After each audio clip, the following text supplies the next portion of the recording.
ज़्यादा पूजा पाठ करने वाला दुखी क्यों? बहुत बार ऐसा देखने को मिलता है, जो ज़्यादा भगवान का पूजा पाठ करता है वही सबसे ज़्यादा दुखी होता है, जबकि कोई नास्तिक आदमी जो भगवान को नहीं मानता, कभी पूजा पाठ नहीं करता, कभी संतों का संग नहीं करता, वह सबसे ज़्यादा सुखी जीवन जीता है।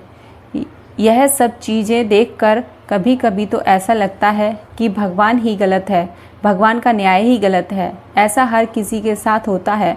आखिर क्यों भगवान को मानने वाला व्यक्ति सबसे ज़्यादा दुखी होता है?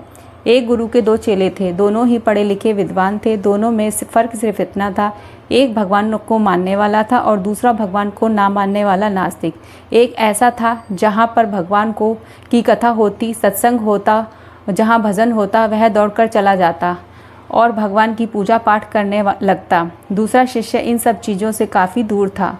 वह शराब पान करता, वैश्याओं के साथ गमन करता, सारी बुरी आदतें दूसरे शिष्य में थी। एक दिन क्या हुआ, एक शिष्य शराब पीकर अनाप शनाप बोलते हुए रास्ते में पैदल चलते हुए अपने घर को जा रहा था। अचानक उसको रास्ते में पैसों से भरा एक बैग मिल जाता है। उसकी खुशी का ठिकाना नहीं। वह ज़ोर ज़ोर से चिल्लाते हुए सबको बताता है, मुझे आज पैसों से भरी बैग की थैली मिल गई है, मेरा जीवन सफल हो गया, इन पैसों से अपने जीवन की आवश्यकताओं की पूर्ति करूँगा। वहीं दूसरा मित्र मंदिर से भजन करते हुए अपने घर जा रहा था। अचानक उसके पैर में एक कील चुभ जाती है, रक्त निकलने लगता है।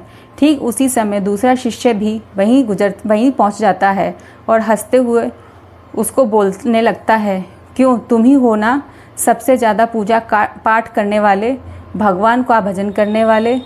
क्या दिया तुम्हारे भगवान ने तुम्हें?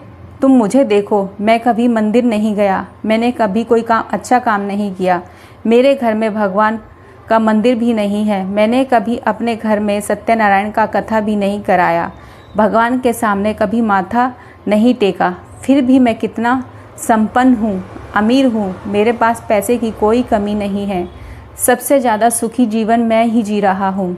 अच्छे शिष्य को उसकी बात चुभने लगी।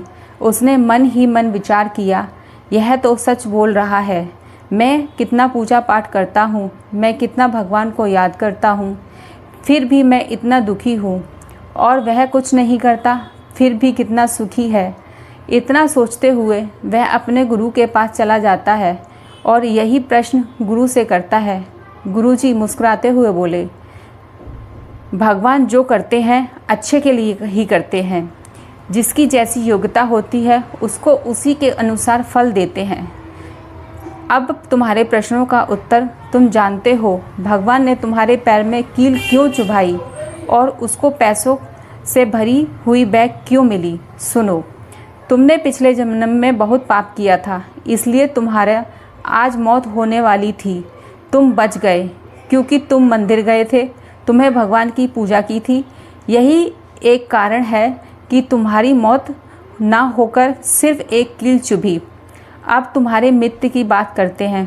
पूर्व जन्म में वो एक संत महापुरुष था, इसके लिए उसकी आज किस्मत बदलने वाली थी। करोड़ों की संपत्ति का मालिक बनने वाला था, मगर इस जन्म में उसने कोई भी अच्छा काम नहीं किया, इसलिए पूर्व जन्म के फल के अनुसार उसको थोड़े पैसे ही मिले, जबकि वो अरबों की संपत्ति का मालिक बनने वाला था।